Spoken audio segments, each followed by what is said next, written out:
If the rates are increasing and you have a floating rate, then you need to make sure that the operator knows what to do when that happens. What kind of backstop do you have? What kind of plan do you have in place to battle rising interest rates? If you're a residential real estate agent earning $200,000 a year and you want to grow your passive income, this show's for you.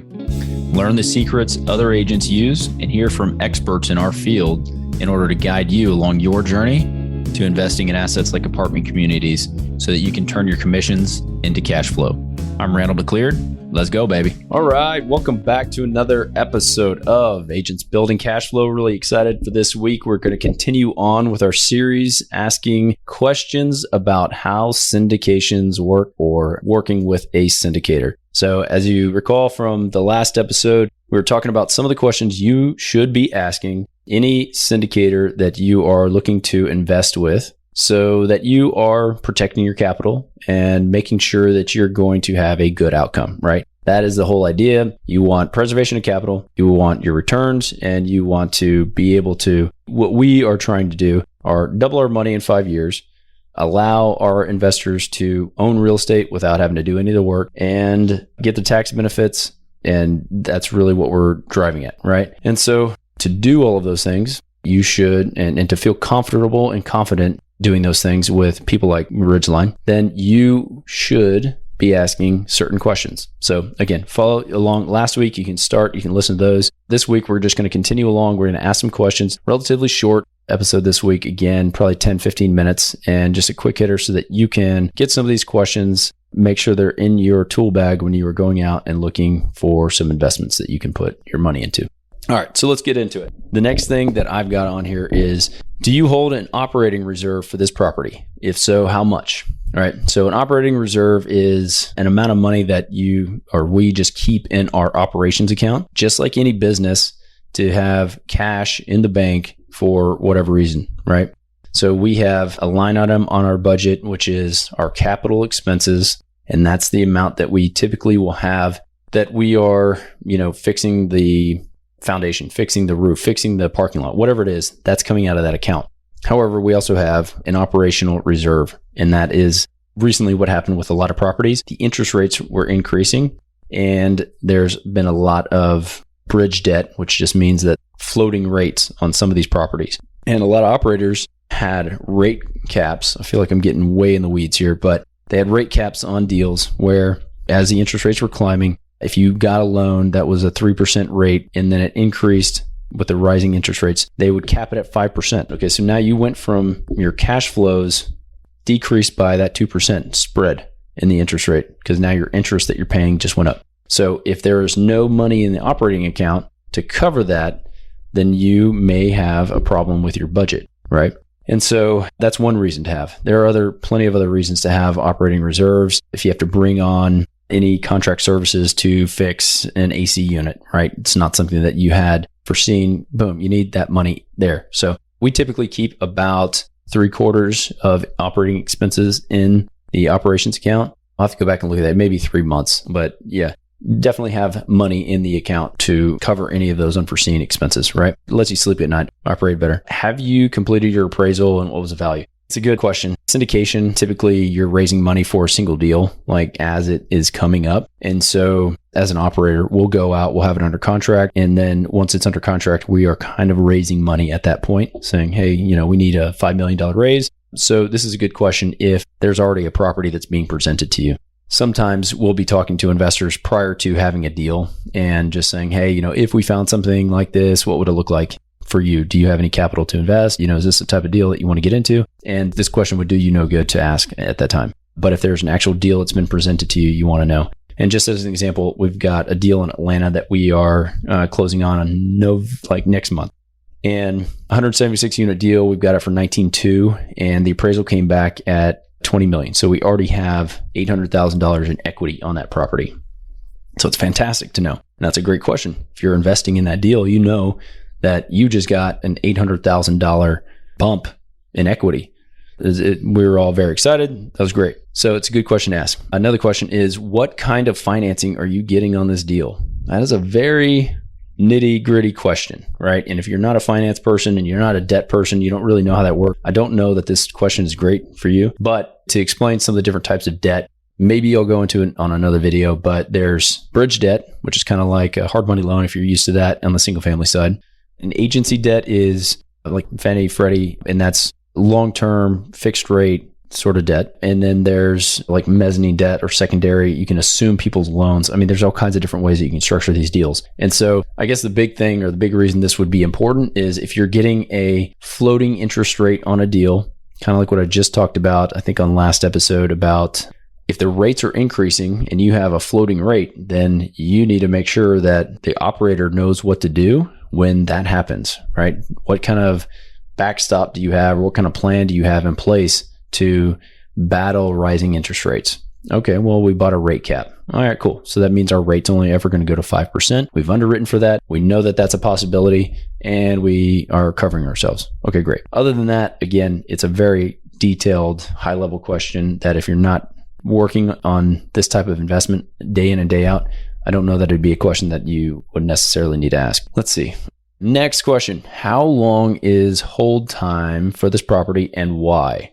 All right. So typically when you're looking at multifamily communities, the hold time that is targeted on these deals is anywhere from 3 to 7 years, right? It depends on the market and what's happening and the cycle of the real estate market, but that's typical. The reason this is a good question is because it'll indicate to you as a limited partner or as an investor, like what the business plan is. If the person presenting you the opportunity says, hey, look, this is a 1-year turn, that's really a flip. That may work. Like I just saw a deal the other day that was completely vacant and it was a hotel conversion.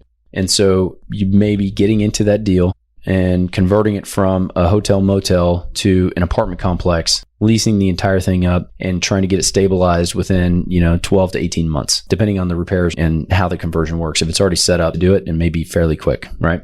And so that's a year. That's a flip. You're looking to exit that thing in 1 year. Boom, boom, boom, in and out. Typically, if you're buying the types of assets that we're looking at, it is a stabilized asset that is operating and we're coming in, we're acquiring, we're doing value add to it and a light value add. We're trying to find ways to increase the net operating income so that we increase the value.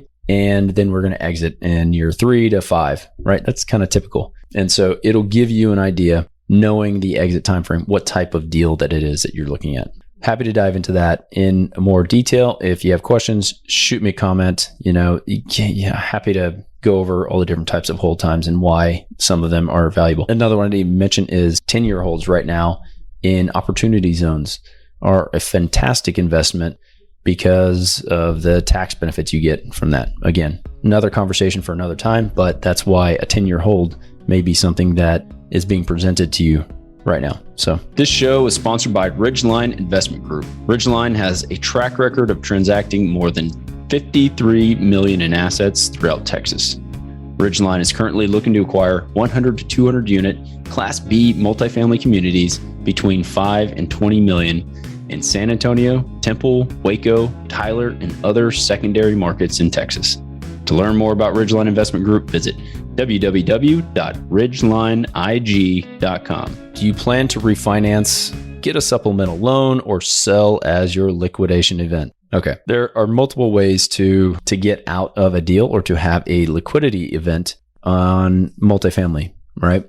Or any asset that for that matter. But specifically, we're talking about a refinance. So there's been a number of operators who go and they'll acquire an asset and they work to refinance the deal. They'll close with a short-term finance, floating interest rate, and they know they need to refinance that thing out of an interest-only payment on year 3, right? And if they don't do it by year 3, then it goes to like a higher rate and principal and interest payments, and it throws their cash flows all in a whack, right? So they got to refi in 3 years. And the whole idea is to get it up and running or do the value add and then pull capital out, pull equity out and repay investors, either get them out of the deal or to return capital and have a lower return going forward. So there's good reasons to do that. That's not something that we do. That's not what we really typically focus on, but that's one exit for investor capital. Supplemental loan is typically if you're doing an assumption, you're going to assume somebody's debt. Like I was looking at one today, it was a $10 million loan. We were looking at getting a $2 million supplemental so that we were at about 70% LTC or loan to cost, right? And so a supplemental is a smaller loan or a secondary loan that goes on top of the primary that you're assuming, and then sell as your liquidity. So then obviously you can sell. That's another exit strategy. So that is the answer there. All right, next question. What is your CapEx budget? So CapEx stands for capital expenditures. So yeah, if we had a deal that we're doing a 65% loan to cost on that $20 million total purchase in capital expenditures, we'd be going and getting a loan for $13 million. And our CapEx, part of that, we'd be doing draws from the bank to collect any of the capital for those budgeted items, right? That's what CapEx budget is. A secondary part of that is any of that for deferred maintenance. Deferred maintenance is anything that the prior owner maybe did not take care of. Could be, again, the roofs. It could be the plumbing leak that never got fixed. It could be the parking lot. It could be a number of those things, right? So it's good to distinguish between what is CapEx item for maybe improvements. Again, you've got legacy units, which means you've got a unit that was built in 1980, never got upgrades. And it still has laminate or Formica countertops. It has, carpet. It has whatever it is. And you want to go in and change that to granite countertops with tile floors and right? That's for improvements. And then deferred maintenance would be problems that have going on with the property that have not been addressed. Next one is who's going to do the actual work? Randall, are you going out? Are you swinging a hammer, man? Are you going to be the guy that's out there, with your truck and a bunch of guys and you're just going to be out there? No. Ask that question, but most likely any deal that you are working on that has scale and size, you're going to have a general contractor who goes out, they're walking the project and property at acquisition, so well in advance of closing, and they have a budget and they say, this is what we're going to do. This is how it's going to work. We're going to improve units 2 at a time. Every single month, we're going to do 2 turns, right? That should be the response. If it's a smaller property and it is, 30 units or something along those lines, you may find that it's going to be chucking a truck. The guy's got a hammer and he's going out and he's fixing things and handyman's doing it. So it's good to know that. You'll find that out as you're going along and asking this question. All right. Next question. Who's going to manage that renovation process on your team, right? So typically construction management is not the GC. Construction management is somebody on the asset management team or the lead sponsors team. And that is part of being an asset manager. So it should be somebody either dedicated to that property as the asset manager or the lead sponsor if that's their property that they're working on, right?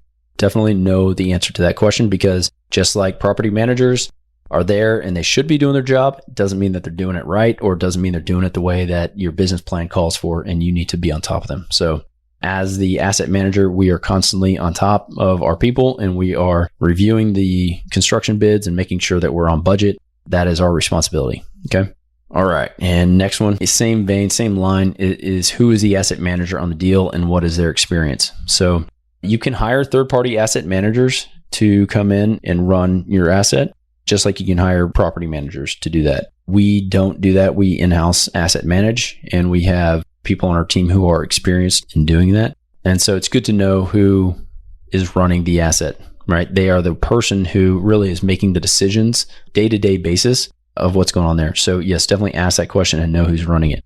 And then let's see, what happens if one of the KPs, which is key principals, or sponsors fall ill or there is a death? So this is essentially a succession plan. You need to have an answer to this question, because if the asset manager is the key sponsor or the key principal, is running the asset, they know everything about it, they've been there, they've been running it, they've been implementing the business plan, and then all of a sudden they die, what is going to happen? Who's going to make the payments? Where's my distribution going to come from? We make sure that we're collecting rents. Know who that is. That would be in the operating agreement. There should be a person, a next in line. This is what's going to happen. Answer to that question. That's another 10 questions or so that you can ponder and think about and go over. If you have any questions or you want to dive into any of those a little bit deeper, please shoot me a comment and we will be happy to get to an answer for you. So always love having you on. Good chatting with you today, and we will see you on the next episode. Surprisingly, most of the agents we speak with got into real estate hoping to gain passive income and become work optional. However, only 1 in 5 ever start investing. Most are simply too afraid to start. Once you get educated by listening to this show, you'll be able to overcome that fear and become the 1 in 5 who are finding financial freedom. don't miss a single episode. If you want to stay up to date, the best way is to make sure you're subscribed. So if you haven't done that, go ahead and do it now. And we'll catch you on the next episode.